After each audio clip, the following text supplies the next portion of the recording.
Mesdames et messieurs, bonsoir. Il est 20h sur les antennes de la télé Futur Média. C'est parti pour le sommaire de cette édition. La machine des opérations de déguerpissement a repris service ce week-end. L'avenue Cheikh Diop et les occupants de l'ancienne piste de Mermoz en ont fait les frais et les victimes ont crié leur indignation. Reportage à suivre dans cette édition. Les obsèques du commandant Tamsir Sané prévues ce lundi. La levée du corps à la caserne Sambadiri Diallo. Son assassinat, selon les populations, a montré au grand jour les problèmes de sécurité qu'endurent les citoyens. Tabaski 2019, le ministre de l'Élevage annonce que le marché sera bien approvisionné en moutons. En visite à Kidira, Samba Ndiobenka soutient que les besoins sont estimés à 810 000 têtes. Et puis le stade Léopold Sédar Senghor, théâtre du combat royal. Modulo va-t-il s'emparer du trône du roi des arènes? Messen va-t-il conserver sa couronne? Réponse dans quelques instants. Voilà le sommaire de cette édition. Tout de suite le développement.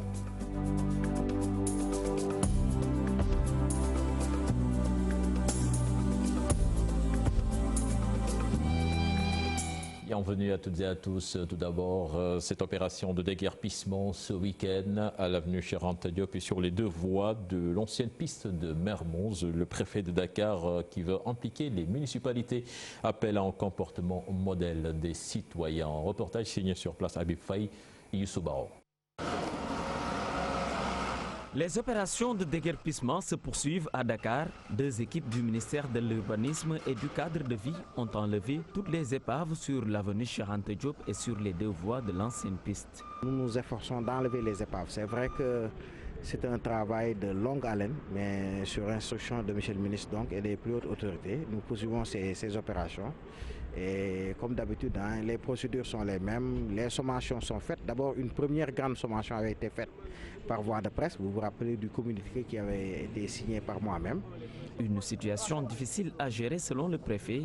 Sur ce, il associe les élus locaux dans cette mission. Le mal est tellement profond que ce n'est pas du jour au lendemain que la situation va se régler.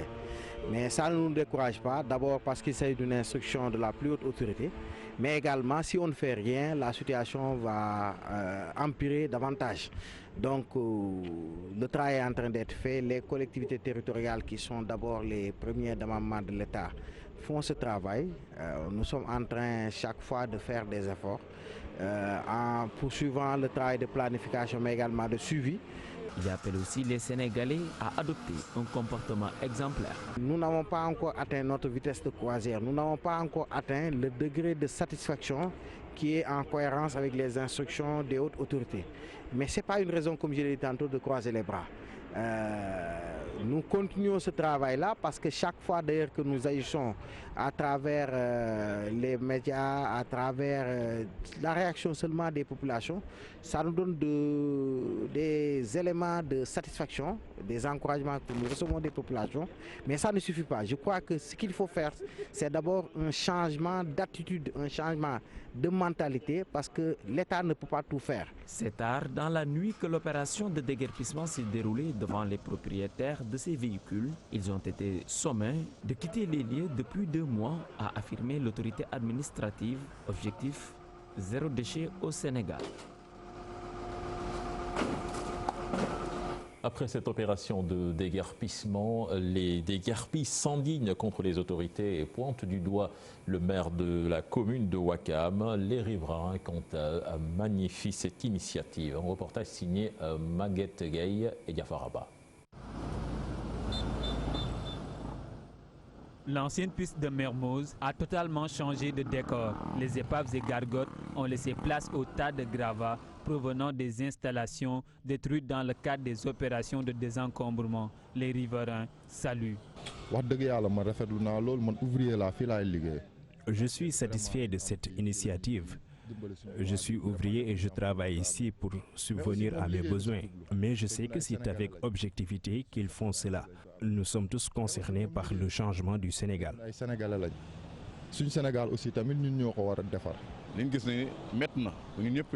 Nous savons que ce n'est pas facile, mais nous sommes tous conscients des avantages du déguerpissement.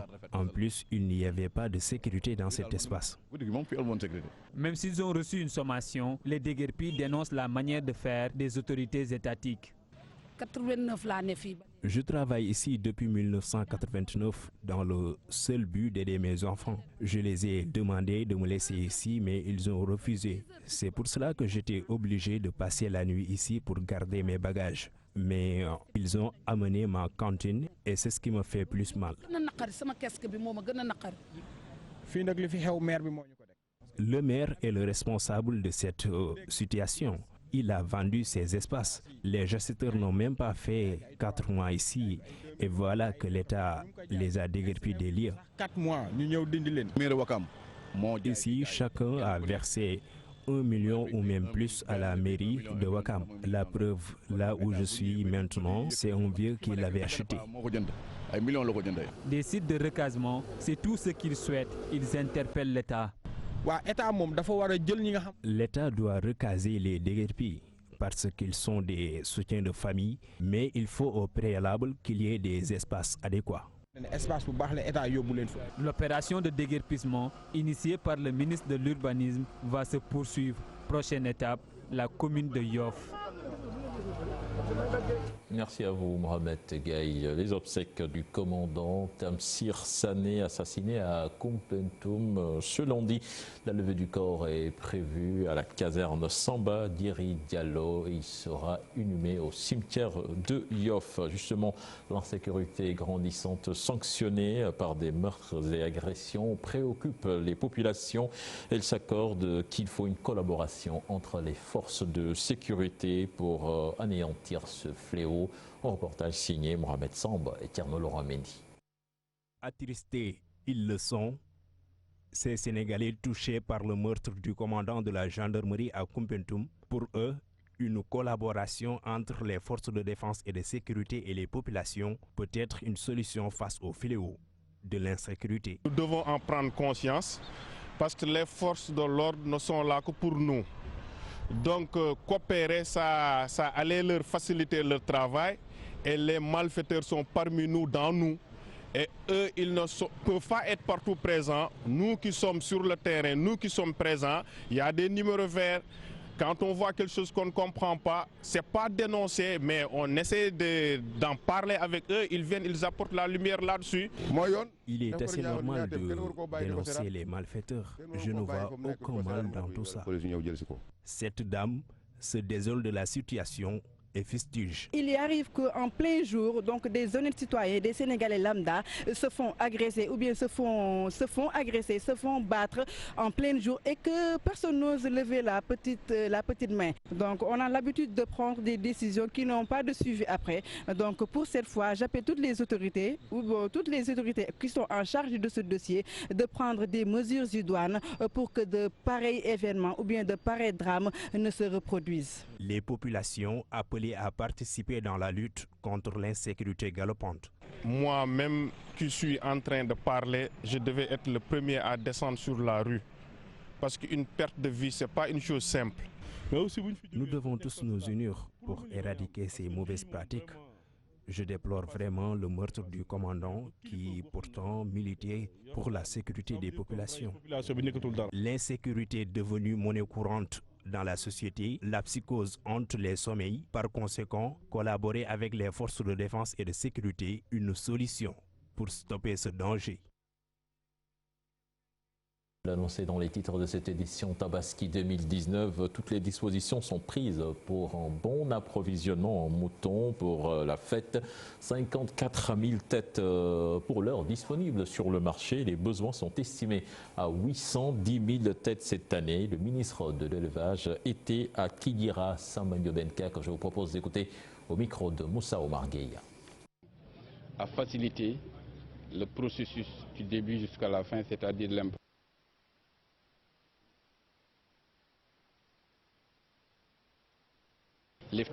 L'effectivité des différentes mesures prises. Et franchement, nous sortons ici rassurés, que ce soit au niveau de la police, que ce soit au niveau de la gendarmerie, que ce soit au niveau de la douane. Toutes les mesures qui ont été quand même édictées ont été bel et bien respectées jusqu'à présent. Et le reste peut-être juste se féliciter également par rapport à l'entrée des animaux. Parce que par le passé, je peux même dire l'année dernière, à la même période, on était aux alentours de 34 000 têtes. actuellement nous sommes aux alentours de 54 000 têtes, donc avec un surplus de 20 000 à la même date de l'année dernière. Donc ne serait-ce pour ça, on est optimiste et on part vraiment quand même très rassuré par rapport à l'opération de cette année. Nous avons chiffré le besoin national aux alentours de 810 000 têtes. Maintenant, ce que nous avons besoin pour combler le gap, ça tourne autour de 350 000 têtes. On a été au niveau du Mali, on a été au niveau de la Mauritanie et nos homologues de ces deux pays quand même nous ont vraiment rassurés à pouvoir combler ce gap à tout point de vue. Autre aspect de l'actualité à présent, les communes de Gandon et Gandiol dans le département de Saint-Louis seront alimentées correctement en eau potable dans 2 mois. Le directeur général de la SONES, Charles Fall, accompagné de son équipe, a fait une visite d'appréciation des travaux à Nyankoussal et Ndoumbay. Concernant le volet social, 1000 branchements sociaux sont octroyés par la SONES. Les explications de Charles Fall que je propose d'écouter au micro de Seynou Diop et Habib Sek. Permettra, ou même commence à permettre à plus d'une centaine de villages de bénéficier d'une meilleure alimentation en eau. Sur ces 100 villages, les 50 ou un peu plus de la moitié aujourd'hui ont un accès à l'eau beaucoup plus amélioré. C'est le cas aujourd'hui de Mumbai, où nous avons constaté avec vous quand même la satisfaction des populations en raison quand même de la présence d'eau à très bonne pression. Ce travail va être poursuivi afin que l'ensemble des sites concernés par ce projet puissent bénéficier quand même de ce confort. Ce qui est une révolution ici à Gandiol, malgré sa proximité avec la commune de Saint-Louis, c'était quand même une commune qui, enfin du moins un site qui éprouvait pas mal de difficultés dans son alimentation en eau. Et puis pour résoudre enfin la lancinante question des nombreux villages non électrifiés, toujours dans le noir, le collectif des maires du pôle territoire Sine Saloum a trouvé un partenaire venu leur faire une proposition de mini-centrale solaire dans les communes. La centrale expérimentale sera installée dans la commune de Diop. Une rencontre d'échange s'est tenue à Kaolack. Les détails avec notre correspondant sur place, Ibrahim Diamé. Les maires du pôle territoire Sine Saloum veulent en finir avec des villages dans les ténèbres sans électricité. Pour ce faire, ils ont envisagé de collaborer avec la société africaine GreenTech qui leur fait des propositions de production d'énergie solaire, cela en passant par l'installation de centrales solaires qui pourront alimenter ces villages où l'électricité reste toujours un rêve. Ce sont des centrales dans une commune. Dans ma commune, j'ai proposé dans ma commune seulement 3 centrales.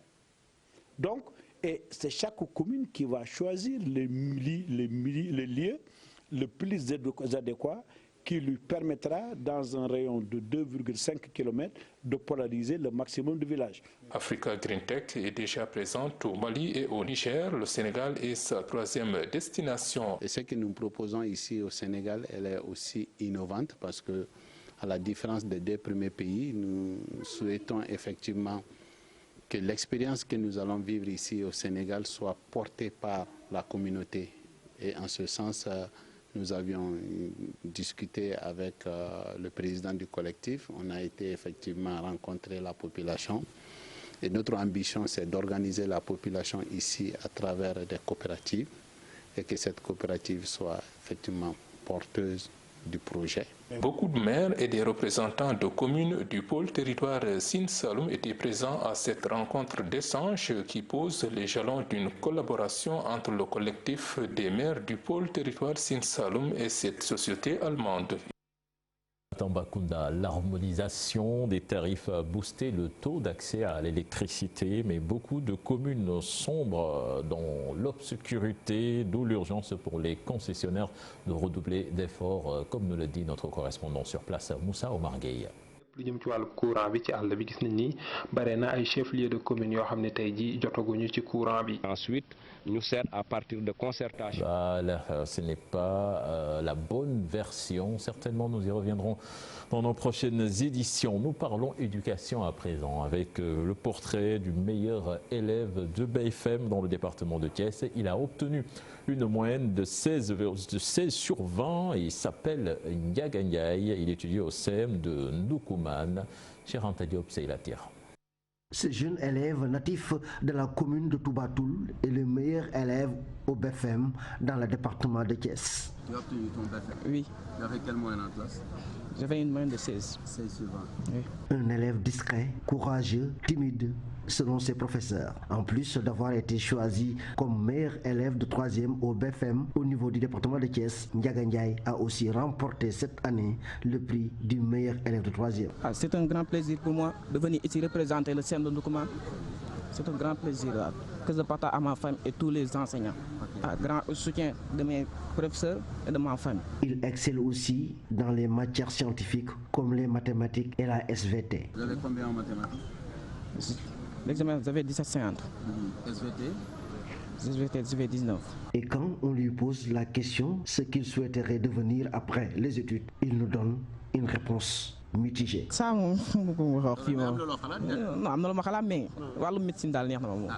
En tout cas, l'utilisation abusive du téléphone portable ne fait pas bon ménage avec les études. La parole est donnée aux enseignants et aux parents. Tous condamnent cette utilisation abusive. Ils appellent à plus de contrôle à l'école et à la maison. Un reportage signé Fatigan et Pape Sangoné Mbaye. Madame Fall, 25 ans d'enseignement, a été témoin de l'époque où le téléphone portable n'existait pas. Nous, vraiment, on lisait beaucoup, ça, parce que c'était notre passion. En notre temps, il n'y avait que la lecture, les livres. Vraiment, c'était notre passion. Si vous prenez une classe, tout le monde lisait. De l'eau a coulé sous les ponts. Le téléphone portable devenu indispensable pour certains jeunes. Ahmed Diallo, Aïda Mbaye, deux parents. Deux visions différentes. Mes enfants n'utilisent pas encore le téléphone portable puisqu'ils sont trop jeunes. Je préfère attendre qu'ils grandissent, ainsi ils pourront distinguer le bien du mal.